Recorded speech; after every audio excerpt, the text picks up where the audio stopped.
편하게 들음으로 말씀 앞에 나가도록 하겠습니다. 하나님 나를 사랑하신다. 하나님은 내 인생 크고 비밀한 계획 가지고 계신다. 하나님은 오늘도 나와 동행하셔서 그 계획 이루어 주신다. 아멘. 그렇게 될 줄로 믿습니다. 아멘. 사람이 느끼는 감정을 크게 두 가지로 구분을 하면, 하나는 하나님께로부터 온 감정이 있고, 또 하나는 하나님과 상관없이 죄로부터 유래가 된 감정이 있다라고 할 수 있을 것 같습니다. 하나님께서 사람을 하나님의 형상으로 창조를 하셨는데요, 이 하나님의 형상 중에 하나가 하나님이 느끼시는 감정을 사람도 똑같이 느끼게 하셨다는 것입니다. 우리가 잘 아는 것처럼 하나님께서도 감정이 있으십니다. 그래서 하나님도 사랑과 기쁨과 슬픔과 만족과 행복과 연민의 감정을 느끼시고요, 동일하게 사람도 하나님 느끼시는 이 감정을 같이 느끼게 됩니다. 또 우리 성경 안에 보면 이것이 과연 하나님의 감정인가 싶은 감정이 있는데, 그 중에 하나가 분노의 감정입니다. 우리 이 분노에 대해서 굉장히 부정적으로 생각을 하지만 성경적으로 놓고 보면 부정적인 감정이 아닙니다. 하나님이 느끼시는 감정 중에 하나가 분노입니다. 특별히 시편에 보면 하나님이 의로운 재판장이시기 때문에 매일같이 분노하신다, 이렇게 기록이 되어 있습니다. 조금만 생각을 해보면 하나님이 공의의 하나님이시기 때문에 불의에 대해서 분노하지 않으시는 게 이상합니다. 당연히 공의롭기 때문에 분노하시는 것이 지극히 당연하고, 우리 중에도 불의한 상황에 대해서 분노하는 것은 하나님의 감정으로부터 유래되었다 보면 옳을 것 같습니다. 또한 이 분노만큼이나 이것이 과연 하나님의 감정인가 싶은 것 중에 하나가 질투의 감정입니다. 성경에 보면 특이하게도 하나님은 질투를 하십니다. 어떤 상황에 질투를 하시는가? 하나님의 백성이 하나님보다 무언가를 더 사랑할 때 하나님이 질투의 감정을 느끼십니다. 근데 이것도 역시 전혀 이상하지 않은 것이, 하나님의 가장 대표적인 속성이 사랑이라는 점에서 사랑의 특징이 무엇입니까? 전심을 원한다는 겁니다. 일부를 원하는 것은 사랑이 아니죠. 전부를 원해야 하는 것이 사랑인데, 하나님의 백성이 하나님이 아닌 다른 거에다가 마음을 빼앗길 때 하나님이 질투하시는 건 어쩌면 지극히 당연하다 할 것입니다. 그러나 우리가 느끼는 감정이라고 해서 모든 게 다 하나님께로부터 온 것은 아닙니다. 죄로부터 유래가 된 감정이 있습니다. 원망, 시기, 불평과 불만, 이런 것들은 하나님은 안 느끼시는 감정이라는 점에서 이런 감정이 우리 마음에 일어나고 있다면 조심해야 됩니다. 이거는 하나님의 감정이 아닙니다. 정확히 말하면 사단이 우리 안에다가 집어넣어주는 감정이라고 보는 것이 좋을 것 같습니다. 하나님께서 창세기 3장에서 이제 에덴 동산에다가 그분의 형상대로 창조가 된 아담과 하와를 두셨다는 기록이 나옵니다. 그런데 이 에덴 동산에서 아담과 하와가 맞닥뜨렸던 가장 난감한 문제는 무엇인가? 그곳에서 사단도 함께 일하고 있었다는 것입니다. 그리고 사단이 인류의 마음속에다가 넣어준 첫 번째 부정적인 감정이 무엇인가? 그것이 불만의 감정입니다. 하나님께서 그곳에 가장 온전한 공간을 만들어 놓으시고 모든 충만한 것을 집어넣어 놓으셨는데, 오직 사단이 뭐라고 말을 하는가? 하나님이 주시지 않은 것이 있다. 이 불만의 감정을 집어넣자 그 많은 충만한 것이 있음에도 불구하고 인류는 불행하다고 느끼게 됩니다. 그리고 하나님이 금하신 선악과에 손을 대게 됩니다.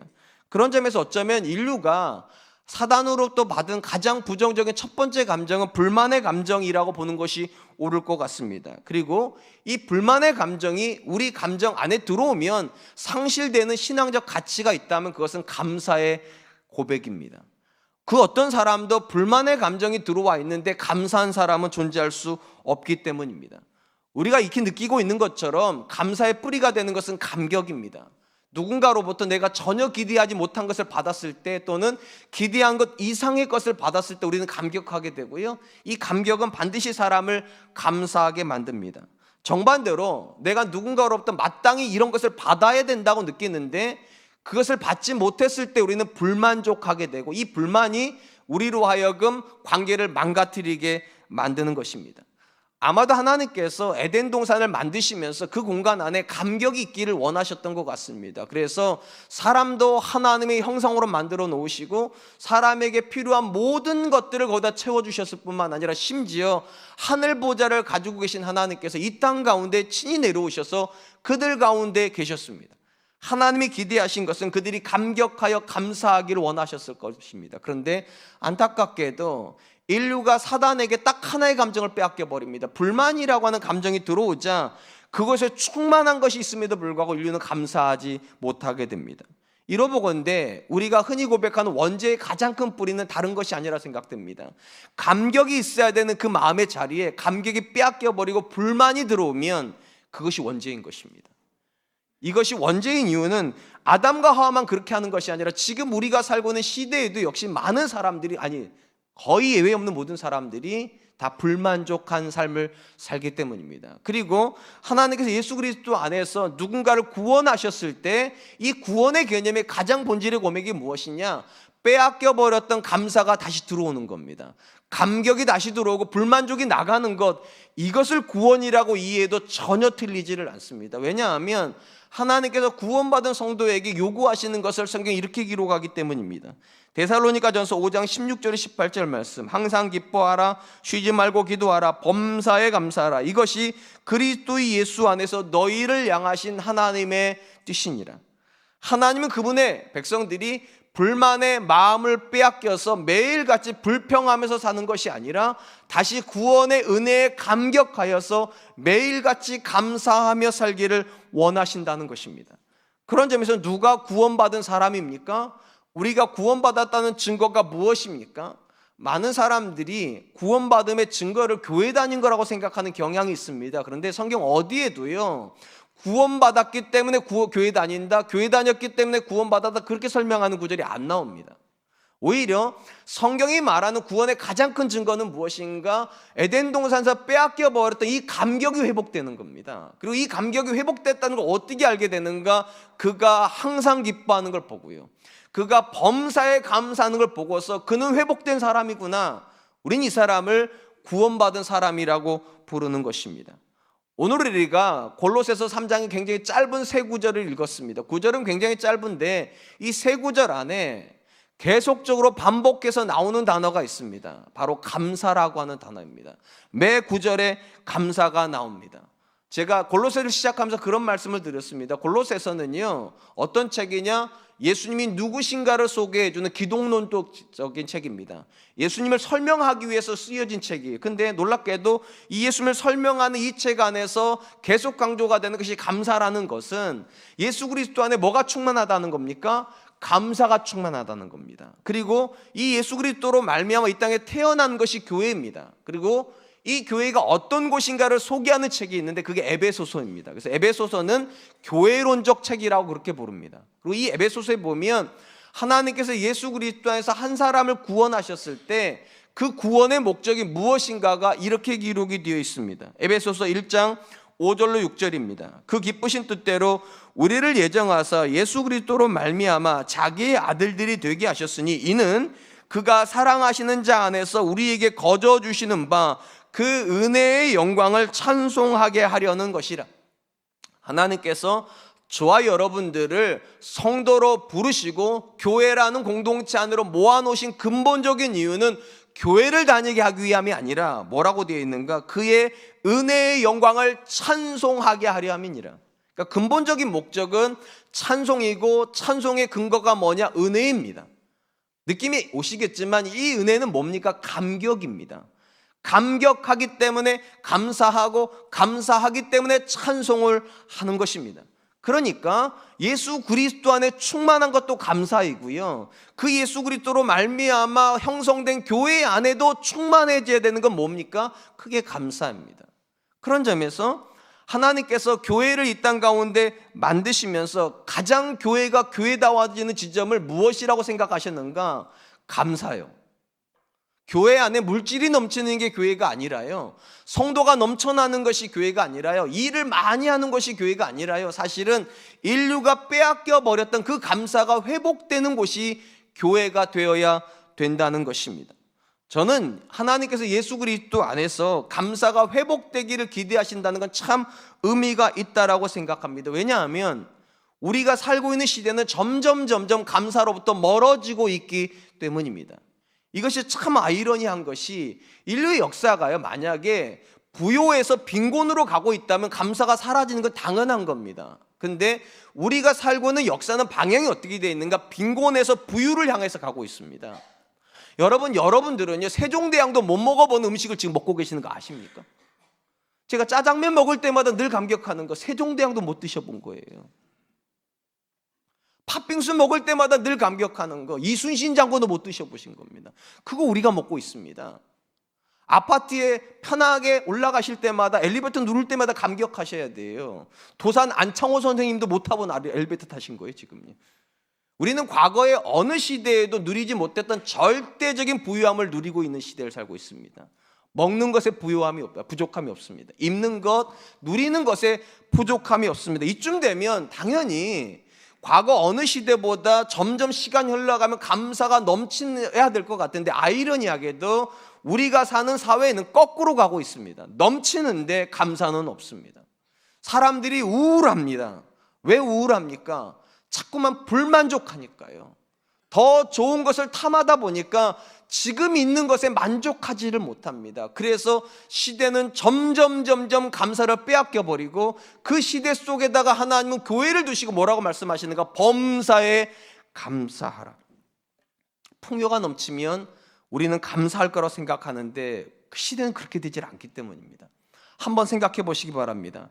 과거에 이 자리에 계셨던 분들 대부분은 가난한 시절을 사셨을 것입니다. 빈곤한 시절에 여러분들이 여러분의 부모에게 했던 감사하고요, 지금 여러분은 부유해지셔서 여러분의 자녀에게 굉장히 많은 걸 흘려보내고 계시는데, 그 부유의 수혜자인 여러분의 자녀가 여러분에게 하는 감사 중에 어느 감사가 더 클 것 같습니까? 여러분들이 가난한 부모한테 했던 감사와 부유한 여러분들에게 자녀가 하는 감사 중에 어느 감사가 더 클까요? 제가 어렵지 않게 맞출 수 있습니다. 여러분들이 했던 감사가 더 클 겁니다. 가난했던 내 아버지한테, 가난했던 내 어머니한테 내가 느꼈던 그 감사가 부유한 시절을 주고 있는 내 자녀들이 나타나는 감사보다 훨씬 더 많은 감사를 하고 있다고 아마 맞을 겁니다. 어떻게 알 수 있는가? 저희 집도 똑같아요. 저는 26살 때까지 반지하에 살았다고 그랬지 않습니까? 근데 지금 우리 아이들은 어디 사는가? 15층 아파트에 삽니다. 그럼 우리 아이들은 입이 막 찢어지겠죠, 그렇죠? 집에 들어올 때마다 너무 행복하겠죠. 설마 그렇게 믿으시는 거예요? 그렇지 않다는 거 여러분 이미 다 아세요. 왜냐면 여러분의 집에도 그런 자녀가 살아요. 부족한 게 하나도 없는데, 인간적으로 생각해보면 내가 이 아이들 입장이라면 날마다 감사해야 될 것 같은데 입에서 매일같이 나오는 게 불평, 불만, 부족한 것 투성인 그런 아이들 우리가 만납니다. 근데 여러분, 전혀 여러분의 자녀가 이상한 게 아닙니다. 그 자녀가 잘못돼서 그런 게 아닙니다. 시대 사조가 그렇습니다. 하나님께서요, 말세가 되면 어떤 일이 벌어질까를 성경에 기록해 놓으셨습니다. 근데 이 말세의 특징 중에 하나가 뭐냐? 사람들이 감사하지 아니하며, 이게 특징이에요. 놀랍게도 물질은 넘치는데, 모든 것에 부유해지는데 사람들은 감사하지 않을 거라고 하나님이 이미 예언해 놓으셨어요. 그리고 우리가 그 시대를 살아갑니다. 그리고 그 시대 속에다가 하나님이 교회를 두셨어요. 예수 그리스도를 통하였어요. 그리고 뭐 하라고 말씀하시는가? 감사하라고. 굉장한 아이러니죠. 시대는, 사회는 계속적으로 감사를 빼앗기는데 교회에다가 주시는 명령은 무엇인가? 계속적으로 감사가 넘쳐야 한다. 그래야 교회가 교회라고. 그렇다면 여러분, 성도가 세상 사람들보다 더 감사해야 되는 이유가 뭡니까? 예수님 믿으면 더 부자가 되기 때문입니까? 아닐걸요. 예수님 믿으면 더 성공하기 때문입니까? 아닐걸요. 예수님 믿으면 더 행복하기 때문입니까? 아닐걸요. 그러면 물질적으로 우리가 그들보다 더 나은 것도 아니고, 세상적으로 더 높이 올라가 있는 것도 아니고, 마음의 여유가 더 많은 것도 아닌데 왜 우리가 그들보다 더 감사해야 되는가? 이유는 딱 하나입니다. 소유 때문이 아니라 고백 때문입니다. 우리가 그들과 다른 고백을 가지고 있습니다. 오늘 본문 말씀이 세 가지의 고백을 소개합니다. 우리 안에 이 세 가지의 고백이 있기 때문에 그들이 하지 못하는 감사가 우리 입에서 매일같이 매 순간 고백되어져야 된다. 첫 번째, 바울은 성도가 하나님과 평강한 고백을 가지고 있는 사람이라고 소개합니다. 그리고 이 그리스도의 평강의 기초에서 성도는 감사한 사람이 되어야 된다. 15절 말씀입니다. 그리스도의 평강이 너희 마음을 주장하게 하라. 너희는 평강을 위하여 한 몸으로 부르심을 받았나니 너희는 또한 감사하는 자가 되라. 본문에 나오는 그리스도의 평강이라고 하는 말의 가장 본질적인 뜻은 본래 하나님과 평강할 수 없었던 존재들이 그리스도 안에서 하나님과 평강한 존재가 되었다라는 선언입니다. 우리가 잘 아는 것처럼 에덴 동산에서 가장 중요한 개념이 하나님이 아담과 하와와 함께 계셨다는 것입니다. 근데 죄가 들어오자 어떤 일이 벌어졌는가? 하나님과 아담과 하와가 갈라서게 됩니다. 하나님이 아담과 하와를 내어 쫓으셨어요. 그때 이후로 인류는 하나님과 평강할 수가 없었습니다. 같이 있을 수가 없었다는 이야기입니다. 그리고 예수 그리스도 안에서 이 멀어졌던 하나님과 인류를 하나 되게 하셨어요. 어떻게 해요? 하나님이 아버지가 되시고 저와 여러분들이 자녀가 되었습니다. 그래서 예수님께서 제자들에게 기도를 가르치시면서 뭐라고 말씀하셨습니까? 하나님을 부르되 이렇게 부르라고. 하늘에 계신 우리 아버지요. 구약에서는 상상도 할 수 없는 개념입니다. 그렇기 때문에 구약에서는 하나님께 함부로 나가면 죽는다고 가르쳤어요. 그리고 실제로 죽었어요. 근데 신약의 어떤 사람도 하나님께 나아갔는데 죽는 사람 없습니다. 왜냐하면 자녀됨의 권세가 주어졌기 때문에. 그리고 이 자녀됨의 권세를 근거로 이렇게 말하는 겁니다. 감사한 자가 되라고. 왜 우리가 하나님의 자녀가 되었는데 감사해야 됩니까? 그만큼 이게 권세이기 때문입니다. 특별히 신명기에 보면 모세가 이스라엘 백성이 이방인들보다 복받은 이유가 있다라고 이렇게 선언하는 이야기를 만나게 됩니다. 신명기 4장 7절 말씀, 우리 하나님 여호와께서 우리가 그에게 기도할 때마다 우리에게 가까이 하심과 같이 그 신이 가까이 함을 얻은 큰 나라가 어디 있느냐? 모세는 절대로 이스라엘이 다른 나라보다 더 큰 땅을 차지하기 때문에, 더 좋은 땅을 가지고 있기 때문에, 또는 더 부유하기 때문에 너희가 복받았다고 말하지 않습니다. 복받았다고 말하는 이유는 딱 하나예요. 너희가 이방인들보다 하나님께 더 가까이 있기 때문에 너희는 복받은 사람이라고. 만약에 하나님과 더 가까이 있었기 때문에 복이 있다라고 말한다면 우리는 구약의 이스라엘보다 훨씬 복받은 사람입니다. 왜냐하면 구약의 이스라엘 사람들은 하나님을 아버지라고 부르지 않았습니다. 왕으로 불렀습니다. 그럼 이스라엘은 뭐냐? 그의 신하이거나 백성입니다. 여러분, 왕하고 신하는 거리가 멀어요. 왕하고 백성은 더 멀어요. 그런데 아버지와 아들은 절대로 멀지 않습니다. 그래서 자녀가 되었다는 것은 권세입니다. 왜 권세인가? 이것 때문이에요. 여러분, 아버지가 부모가 자녀한테 나쁜 거 합니까? 절대로 나쁜 거 안 합니다. 제가 아버지가 되고 나서 저희 육신의 아버지를 굉장히 많이 이해를 했어요. 저는 저희 아버지가 저를 사랑하지 않는 줄 알았어요. 근데 제가 아들을 키워보니까 사랑하지 않은 게 아니라는 걸 알았어요. 주고 싶으셨을 거예요. 저한테 좋은 거 다만 못 주신 거죠. 제가 좀 느끼는 게 뭐냐, 저는 저보다 제 아들들 더 사랑하는 것 같아요. 왜냐하면 저는 제 걸 잘 못 사요. 내 걸 살려다가도 어떤 생각이 드는가, 이거 차라리 내 아들 걸 사줄까? 나보다 더 오래 신을 것 같은데 얘는. 좋은 거 먹을 때마다 제가 어떤 생각 드세요? 내가 먹어봐야 살밖에 안 찌는데 우리 아이는 이거 먹으면 굉장히 많은 일 할 수 있을 것 같은 그런 생각이 들어요. 제가 착해서 이런 겁니까? 아닙니다. 부모니까 그러는 거예요. 그 말은 이런 거예요. 여러분, 하나님이 우리 아버지가 되시고 우리가 하나님과 가까워졌다, 이런 확신이 있을 때 생긴다는 겁니다. 하나님이 나를 사랑하시겠구나. 하나님이 내 인생에 절대로 나쁜 게 가지고 있지 않으시겠구나. 때로는 우리가 어려운 일 만나요. 하나님의 자녀임에도 불구하고 낙심된 상황 앞에 들었어요. 근데 우리가 하나님과 가까워지면 이런 생각이 드는 거예요. 다 선한 뜻이 있으시겠지. 하나님이 내 아버지인데 나 죽이려고 그러시겠냐고, 나 고통스럽게 하려고 이렇게 하시겠냐고. 아니지. 하나님에겐 선한 뜻이 있지. 저희 어머니께서요, 저 어릴 적에 자주 하셨던 말씀이 있어요. 저희가 집이 굉장히 가난했다고 말씀드렸지 않습니까? 뭔가 하려다가 자꾸만 안 돼요. 가난하니까 잘 안 되더라고요. 그때마다 우리 어머니가 이렇게 말씀하셨어요. 원준아, 하나님의 뜻이 있어. 하나님이 잘 되게 하실 거야. 어릴 땐 그게 이해가 안 돼가지고 화가 났는데 지금 이 나이가 되고 나니까 그 말이 이해가 돼요. 하나님과 가까이 있는 사람은 그렇게 말하는구나. 하나님이 나 사랑하시니까 잘 되게 하실 거라고. 하나님 안에 선한 뜻 있다고. 그래서 바울이 말하는 겁니다. 하나님과 평강한 자가 되면 그는 반드시 감사한 자가 될 수밖에 없다고. 왜냐? 하나님의 선하심을 신뢰하게 될 것이니까.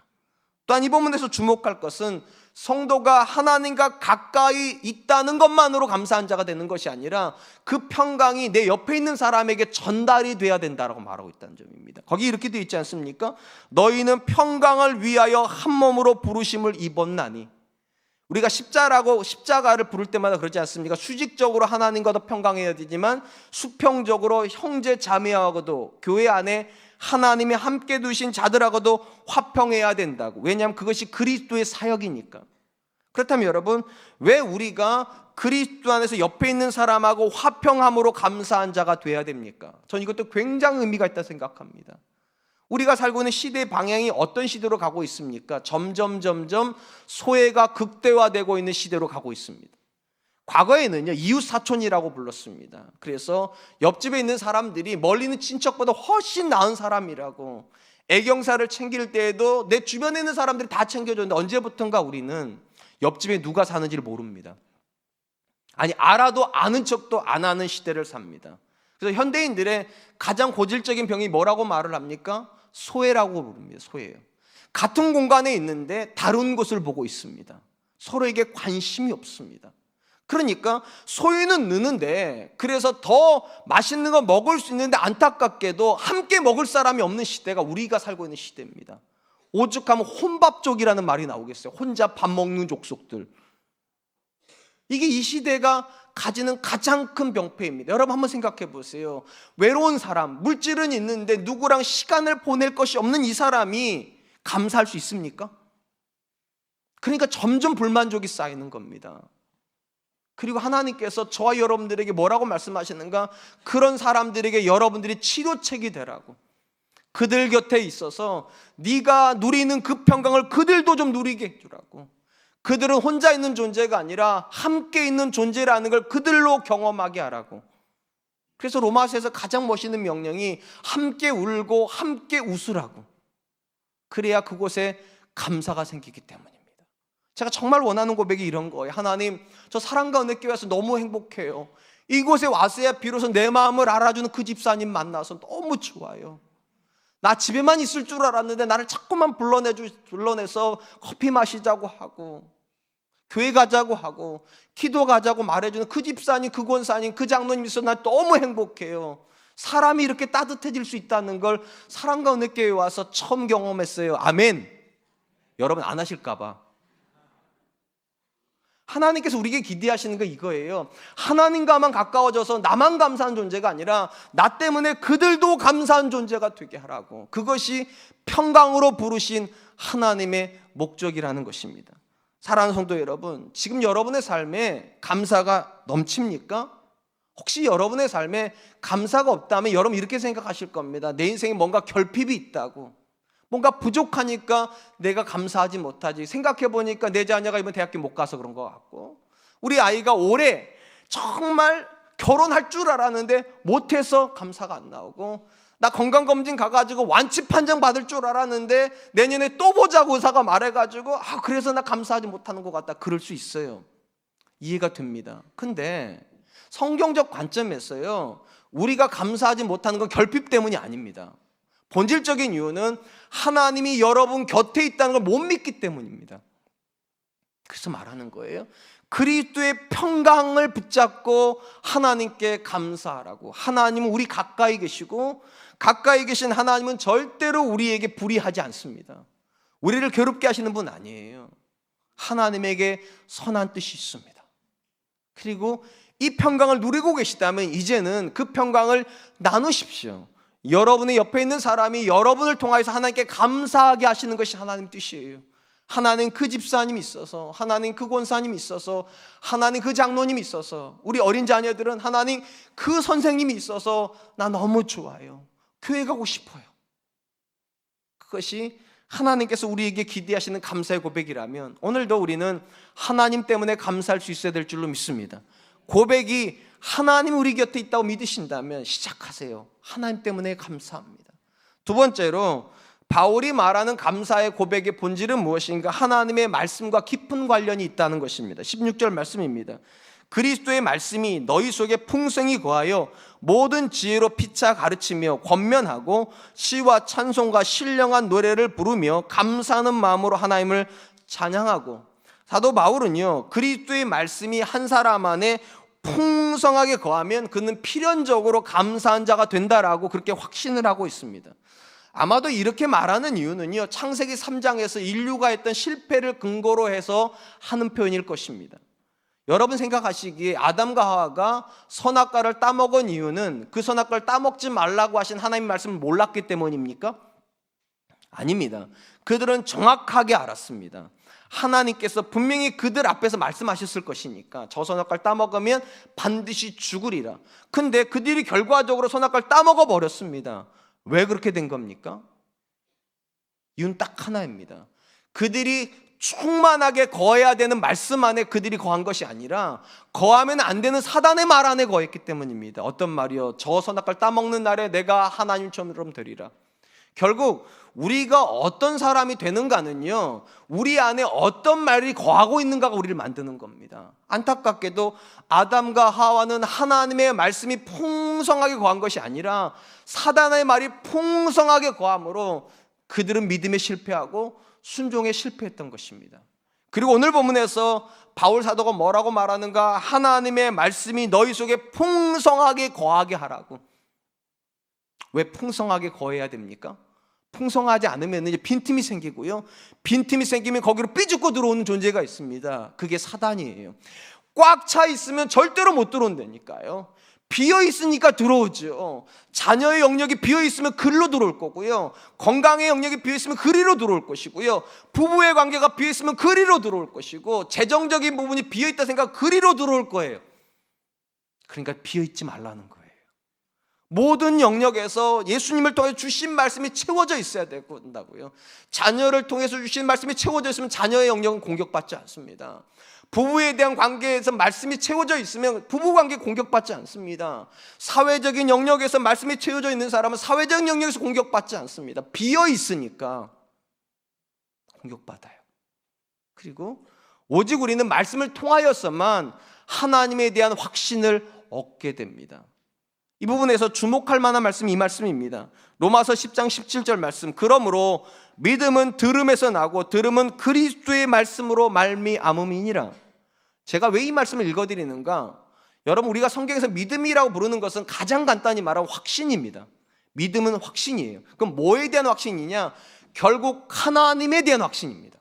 히브리 저자가 뭐라고 말했습니까? 믿음이 뭐라고 말하는가? 하나님이 계신 것과 그가 자기를 찾는 자들에게 상 주시는 자이심을 믿어야 할지니라.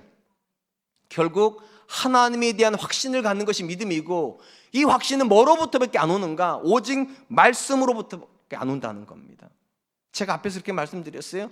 예수 그리스도를 아는 사람은 하나님이 내 아버지라고 하는 확신을 가지게 되고, 이 확신은 하나님은 선하신 걸 하시겠구나, 하나님에게는 선한 계획이 있구나, 이걸 믿게 된다고? 그럼 우리가 말씀 안에서는 어떤 확신을 가지게 되는가? 여러분, 말씀을 읽으면 어떤 일이 벌어지는가? 말씀 속에서 누구를 만나게 됩니까? 일하고 계신 하나님을 만납니다. 하나님은 아브라함을 위해서 일하고 계셨고요, 하나님은 모세를 위해서 일하고 계셨고요, 하나님은 이스라엘을 위해서 일하고 계세요. 그러니까 말씀은 읽으면 읽을수록 어떤 확신이 가지는가? 하나님이 내 인생에서도 일하시겠구나. 이게 말씀이 충만해지면 누리는 특권입니다. 아무리 내 인생 바깥에서 험한 일이 일어날지라도 말씀에 충만한 사람은 확신이 있어요. 그래도 하나님은 일하신다고. 성경 안에요, 원망으로 시작된 선지서가 한 권이 있습니다. 선지자임에도 불구하고 하나님께 원망을 해요. 여러분 잘 아시는 하박국입니다. 하박국은 하나님 앞에 처음부터 대들어요. 하나님 왜 이러시냐고. 어떻게 악한 자가 선한 사람을 핍박하는데 하나님이 침묵하실 수 있냐고, 이러실 수 있냐고 원망합니다. 근데 참 놀라운 것은요, 원망으로 시작된 선지서가요, 맨 마지막에 가면 어떤 고백으로 끝나게 됩니까? 찬양의 고백으로 끝납니다. 나는 여호와로 말미암아 즐거워하며 나의 구원의 하나님으로 말미암아 기뻐하리로다. 이게 하박국의 고백입니다. 외양간에 송아지가 없어도, 무화과 나무가 다 마르고, 포도 열매가 하나도 없어도 난 여호와로 즐거워하리, 나의 구원의 하나님으로 나는 기뻐하리로다. 여러분, 어떻게 이렇게 된 겁니까? 분명히 시작하는 지점에서는 원망이었는데, 불평이었는데, 왜 끝나는 지점에 가니까 갑자기 감사가 회복이 됩니까? 중간에서 하나님께서요, 이 하박국한테 확신을 주신 게 있기 때문입니다. 이렇게 말씀하세요. 하박국 2장 2절로 4절 말씀입니다. 여호와께서 내게 대답하여 이르시되 너는 이 묵시를 기록하여 판에 명백히 새기되 달려가면서도 읽을 수 있게 하라. 이 묵시는 정한 때가 있나니 그 종말이 속히 이르겠고 결코 거짓되지 아니하리라. 비록 더딜지라도 기다리라. 지체되지 않고 반드시 응답하리라. 보라, 그 마음은 교만하며 그 속에 정직하지 못하나 오직 의인은 그 믿음으로 말미암아 살리라. 시작할 때는 원망이었는데 하나님께서 하박국 안에다가 말씀을 채워주세요. 채우는 내용이 뭡니까? 비록 더딜지라도 내가 반드시 응하게 하리라. 뭡니까? 내가 일한다는 거예요. 내 안에 선한 계획이 있고 그 선한 계획을 내가 반드시 이루어 줄 거라고. 그리고 선언합니다. 의인은 상황을 보고 사는 거 아니라고, 믿음으로 사는 거라고. 어떤 믿음이요? 하나님이 그분의 계획을 이루고 계신다는 이 믿음으로. 그리고 이 믿음이 들어가면 여지없어요. 그는 감사한 자가 됩니다. 한번 스스로에게 물어보시기 바랍니다. 여러분, 왜 우리가 감사한 자가 안 될까요? 우리 대부분에게 어떻게 생각합니까? 감사할 수 없으니까요. 아니, 내 자녀가 대학교를 못 가고 지금 삼수하는 마당 내가 감사할 수 있습니까? 잘 되던 사업이 지금 점점 쇠락의 길로 들어서는 내가 감사할 수 있습니까? 건강검진 분명히 작년까지 했을 때 멀쩡했는데 올해 갑자기 의사가 오진했다고 3기 간암이라고 그러면 내가 감사할 수 있습니까? 다 이해가 됩니다. 다 이해가 돼요. 근데 기억하세요? 하나님만 일하시는 것이 아니라 사단도 일합니다. 우리 바깥에서요. 어떻게 일합니까? 우리 마음이 빼앗겨지도록 일합니다. 마음이 무너지도록 일해요. 그리고 하나님은 어디서 일하시는가? 우리 바깥에 일하시는 게 아니라 우리 안에서 일하세요. 어떻게 해요? 말씀이 채워지도록요. 사람이요, 상황 때문에 좌절하는 거 아닙니다. 왜 좌절하는가? 상황을 보고 있으니까 좌절하는 겁니다. 그럼 뭐를 봐야 됩니까? 말씀을 봐야 됩니다. 여러분, 우리가 성경 안에서 만나는 많은 믿음의 사람들은 상황이 좋아서 그들은 다 믿음이 좋았습니까? 상황이 좋아서 다 감사했습니까? 아닙니다. 우리보다 훨씬 더 절망적인 상황 앞에 놓였습니다. 요셉 형들에게 배신당해서 옷 다 벗겨져가지고 노예로 팔려갔습니다. 다윗 골리앗을 무너뜨렸다는 이유 하나만으로 10년간 쫓겨다닙니다. 다니엘 기도했다는 이유 하나만으로 사자굴에 던져집니다. 아무리 봐도 다 절망적입니다. 그런데 놀랍게도 이 세 사람의 기록 속에서 절망을 발견하지 못합니다. 왜 그럴까요? 그들은 상황을 보고 있지 않습니다. 그들 안에 채워주신 충만한 말씀을 붙잡고 있습니다. 하나님께서 반드시 이루어 주신다고, 하나님이 반드시 형통케 하실 거라고. 왜 우리가 말씀을 붙잡아야 됩니까? 하나님이 일하심을 믿기 때문입니다. 우리가 말씀 안에서 경험하는 게 그거예요. 하나님은 일하시는구나. 그냥 가만히 계시는 분이 아니라, 팔짱 끼고 관망하고 계시는 분이 아니라, 하나님은 내 인생에서도 일하시겠구나. 하나님은 내 자녀 인생에서도 일하시겠구나. 하나님은 우리 가정과 우리 교회 안에서도 일하시겠구나. 그러면 감사가 회복이 됩니다. 혹시 말씀으로부터 너무 멀리 계셔서 아무 말도 기억이 안 나고 기도할 때에도 도대체 붙잡고 할 만한 말씀이 없는 분들이 계십니까? 다시 말씀 앞으로 오세요. 말씀 배우세요. 그리고 배우신 말씀을 붙잡고 기도하세요. 하나님, 이 말씀대로 내 인생에서 일하시는 걸 나도 확신하게 해주십시오. 이 말씀대로 하나님께서 내 자녀 인생에서 일하시는 것을 나로 확신하게 해주십시오. 그리고 결국 이 확신에 도달한 사람은 상황과 상관없이 감사하게 될 줄로 믿습니다. 마지막으로 바울 사도는 감사하고 깊은 관련을 맺고 있는 것은 그리스도에 대한 고백이라고 그렇게 말을 합니다. 17절입니다. 또 무엇을 하든지 말에나 일에나 다 주 예수 그리스도의 이름으로 하고 그를 힘입어 하나님 아버지께 감사하라.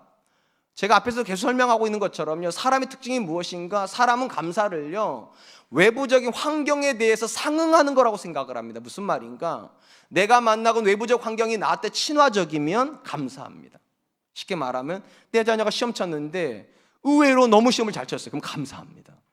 우리 자녀가 서류를 넣는데 몇백 대 1이라고 그러는데 갑자기 우리 자녀 합격하면 우린 감사합니다. 우와, 환경이 나한테 친화적이니까. 그런데 언제 낙심하는가? 환경이 나한테 등을 돌린다고 느낄 때예요. 푸스킨 시 썼잖아요. 삶이 그대를 속이는 상황이 있어요. 분명히 내 자녀가 된다고, 학교 선생님이 된다고 해가지고 넣는데 떨어져 버릴 때, 분명히 이 아이템은 대박 난다고 모든 사람들이 다 이 얘기를 해서 투자로 왕창 했는데 갑자기 아이템이 나를 실망시킬 때, 환경이 나한테 등 돌린다 느낄 때 우리는 절망을 합니다. 참 안타깝게도 우리가 믿음을 고백한 다음에 자주 경험하는 것이 무엇입니까? 우리의 믿음과 반대되는 상황을 만납니다. 예수 믿고 나면 자녀의 문제가 잘 될 줄 알았어요. 예수 믿고 나면 원수 같은 남편이 사랑스러운 줄 알았어요. 예수 믿고 나면 안 되던 사업도 잘 될 줄 알았는데 우리가 경험하는 것이 무엇입니까? 예수 믿고 나도 상황은 거의 안 바뀌더라는 겁니다. 여전히 문제가 있습니다. 여전히 나를 고통스럽게 하는 상황 앞에 서야 됩니다. 근데 오늘 본문에 보면 하나님께서 우리로 하여금 어떻게 감사하라고 말하는가? 그를 힘입어 하나님께 감사하라. 그를 힘입어. 영어로 이렇게 되어 있습니다. through him. 그를 통하여 하나님을 보라는 겁니다. 예수님을 통하여 하나님을 보지 상황을 통하여 하나님 보는 거 아니라고. 상황을 통하여 만나면 반드시 우린 좌절합니다. 왜냐하면 우리 안에요, 그들이 가지고 있는 문제를 똑같이 우리도 가지고 있거든요. 그럼 이런 생각이 들어요. 예수 믿는 게 무슨 의미가 있나? 하나님 믿는 게 무슨 의미가 있나? 그런데 예수님을 통하여 하나님을 만나면 감사가 있습니다. 왜 그런가? 성경적으로 보면 우리가 예수님을 통하여 할 수 있는 유일한 것이 무엇인가? 그게 기도입니다. 그리고 이 기도에 대해서 예수님이 뭐라고 말씀하셨는가?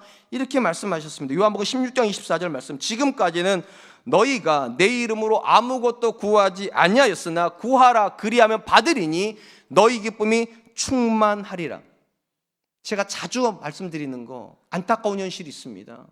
예수님 믿어도 그들이 만나는 문제와 우리가 만나는 문제가 다르지 않다는 사실.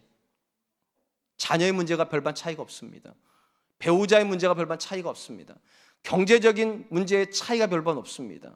건강의 문제에 별반 차이가 없습니다. 그럼 뭐 한다고 예수 믿는가? 차이가 있기 때문입니다. 그들은 그 똑같은 문제를 나를 통하여 해결하는 사람이라면 우리는 그 똑같은 문제를 그를 통하여 해결하는 사람. 그게 오늘 보면 나오는 그를 힘입어예요. 우리는 우리가 해결할 문제를 가지고 있는 사람이 아니라 그분이 해결해 주실 문제를 가지고 있다는 거예요. 하나님께서 우리에게 문제를 보내시는 이유는 우리가 얼마나 대단한 사람인가 확인하려고 하시는 것이 아니라 우리에게 이 믿음이 있는지를 보고 싶으셔서 그를 통하여 문제를 해결하려고 하는지, 그를 힘입어 하나님 앞에 감사하려고 하는지. 여러분, 제가 앞에 그런 말씀 드렸어요. 우리 예수님 믿는다는 것은요, 우리 안에 감격이 회복되는 거라고. 그리고 감격이 회복되면 세 가지를 하게 된다고. 항상 기뻐하게 되고, 쉬지 말고 기도하게 되고, 범사에 감사하게 된다고. 이 세 가지 명령에서 우리가 정말로 주목해야 될 것은 항상 기뻐하는 것과 범사에 감사하는 것 중간에 어떤 명령이 들어가 있는가입니다. 쉬지 말고 기도하라는 명령이 들어가 있습니다. 이 말은 무슨 뜻인가? 항상 기뻐하는 게 내 힘으로 안 된다는 겁니다. 범사에 감사하는 게 여러분의 영역 바깥에 있는 거라는 거예요. 그럼 언제 이게 가능한가? 중간이 핵심이에요. 쉬지 않고 기도하고 있을 때, 쉽게 말하면 그를 힘입어 살고 있을 때 우리는 기뻐하게 됩니다. 그를 힘입어 살고 있을 때 우리는 감사하게 됩니다. 성경 어디에도요, 요셉이 뛰어나서 성공한 거 아닙니다. 다윗이 대단해서 왕이 된 거 아닙니다. 다니엘이 위대한 사람이라서 사자고로 살아남는 거 아닙니다. 그들은 다 하나님으로 말미암아 살았던 사람들입니다.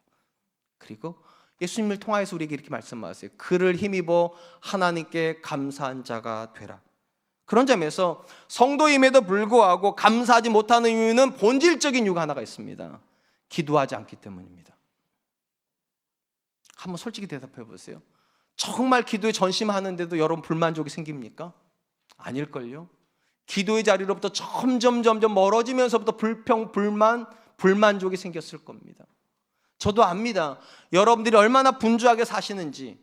근데 여러분, 잠시도 눈을 못 감으시겠습니까? 길을 가다가도 잠시만 눈 감으세요. 그리고 이렇게 말해서 하나님, 내가 여기 있습니다.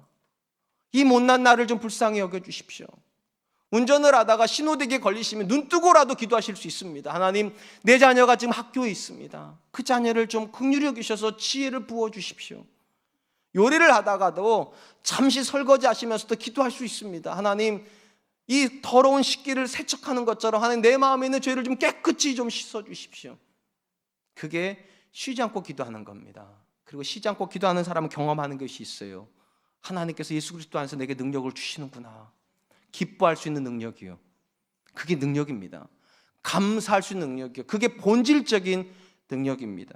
사랑하는 성도 여러분, 성도의 정체성이 뭡니까? 성경에서 성도의 정체성이라 부르는 가장 본질의 고백이 뭐냐? 예수 그리스도 안에서라는 말입니다. 그래서 명령들이 돼 이렇게 돼요. 그리스도 안에서 아내들은 남편들에게, 예수 그리스도 안에서 아내들은 남편들에게. 그게 성도의 정체성이에요. 성도가 누구입니까? 자기 힘으로 살아가는 존재는 성도가 아닙니다. 오직 예수 그리스도로 힘입어 사는 존재예요. 그리고 예수 그리스도로 힘입어 사는 사람이 하는 유일한 고백이 무엇인가? 그는 기도합니다. 이렇게 믿기 때문이에요. 내가 일하면 내가 일할 뿐이지만 내가 기도하면 하나님이 일하신다. 예수님께서 우리에게 주신 권세가 무엇입니까? 지금까지는 너희가 내 이름으로 아무것도 구하지 아니하였으나 구하라 그리하면 받으리니 너희 기쁨이 충만하리라. 왜 기쁨이 없습니까? 왜 감사가 없습니까? 답은 분명합니다. 기도하지 않기 때문입니다. 이제 말씀을 맺으려고 합니다. 오늘까지 2019년이 349일째 되는 날입니다. 그러면 2019년이 몇일 남은 겁니까? 16일 남았습니다.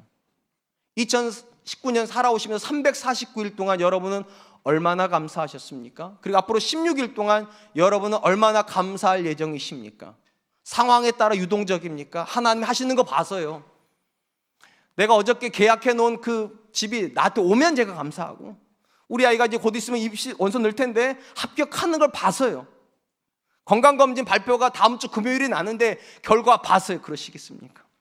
성경이 말하는 모든 감사는요, 상황이 아닙니다. 고백입니다. 세 가지 고백이요. 하나님이 우리 가까이 계시다. 그리스도의 평강이요. 그럼 우리 믿습니다. 하나님 선한 게 있겠구나. 두 번째, 그 말씀 안에 풍성에 거하고 있으면 우리 믿습니다. 하나님 일하시겠구나. 그래서 감사. 마지막 세 번째, 하나님께서 우리에게 감사할 수 있는 가장 본질적인 고백을 주셨어요. 구하라 그리하면 받으리니 너희 기쁨이 충만하게 된다. 이 세 가지 고백이 우리 안에 들어오면 우리는 상황과 상관없이 오늘도 감사를 선포할 수 있을 줄로 믿습니다. 2019년을 마감하면서 저는 남은 16일이 더 큰 감사가 있었으면 좋겠고, 다가오는 2020년에는 더 풍성한 감사를 하나님께 드리기로 작정하는 저와 여러분 되실 수 있기를 주님의 이름으로 축원드리겠습니다. 시간 이렇게 찬양할 텐데요, 예수 때문에라고 하는 찬양을 하려고 합니다. 좀 낯선 찬양일 수도 있는데요, 후렴부 가사가 참 의미가 있습니다. 예수 때문에 살아가고, 예수 때문에 찬양하고, 예수 때문에 완전하고, 예수 때문에 사함받고, 예수 때문에 행복하고, 예수 때문에 의롭고. 이 본문의 말씀이 이런 거예요. 그를 힘입어 나는 살아갑니다. 그를 힘입어 나는 기뻐합니다. 그를 힘입어 나는 행복합니다. 이 찬양 드리면서 하나님, 내가 그런 사람 되게 해주십시오. 우리 같이 한 번만 찬양하겠습니다.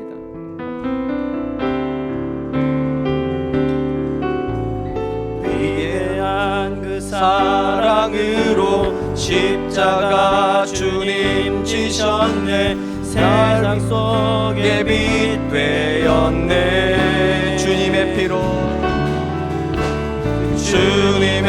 피로 사셔서 영원한 생명 주셨네. 값없이 주신 그 참 사랑. 예수 때문에 살아가고, 예수 때문에 찬양하고, 예수 때문에 완전하고, 예수 때문에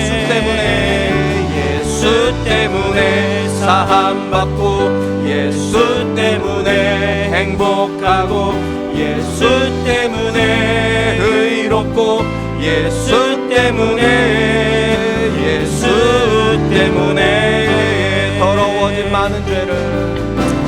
더러워진 많은 죄를 그 피로 대속하셨네. 오늘도 승리 주셨네. 그 의로움을 유산으로 주 약속대로 주셨네. 날마다 함께 하시네.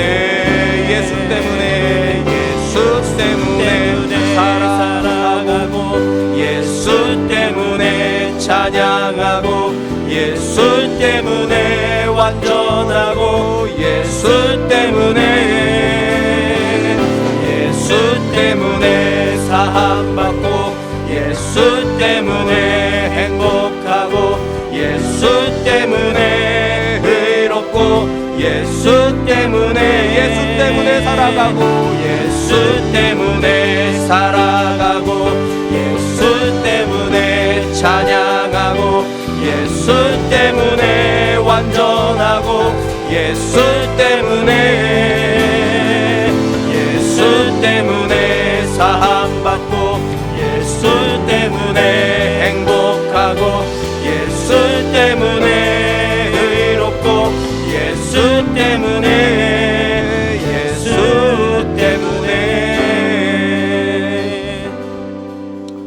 찬양이 좀 어렵긴 합니다. 근데 이번 주 유튜브에다가요 예수 때문에를 한번 쳐보세요. 그럼 찬양이 나와요. 그리고 다른 거 다 필요 없어요. 중심 구절만 부르세요.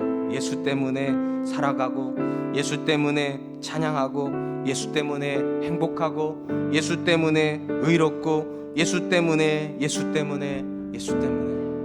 세상에도요 흔한 사람은요 일이 잘 되면 감사한 사람들입니다. 근데 세상에 없는 사람들은요 아무 이유 없이 감사한 사람들입니다. 바로 그 사람들이 성도입니다. 예수님 때문에요. 예수님 때문에 하나님 내 아버지 되셨기 때문에, 예수님 때문에 하나님께서 내 인생에 일해 주실 거니까, 또 예수님 때문에 내 기도가 응답될 거니까 하나님 내가 그 믿음으로 감사하고 그 믿음으로 찬양하고 그 믿음으로 기도하는 사람 되게 해주십시오. 우리 같이 한 번만 기도하도록 하겠습니다. 기도하겠습니다. 하나님 만드신 하나님 감사합니다.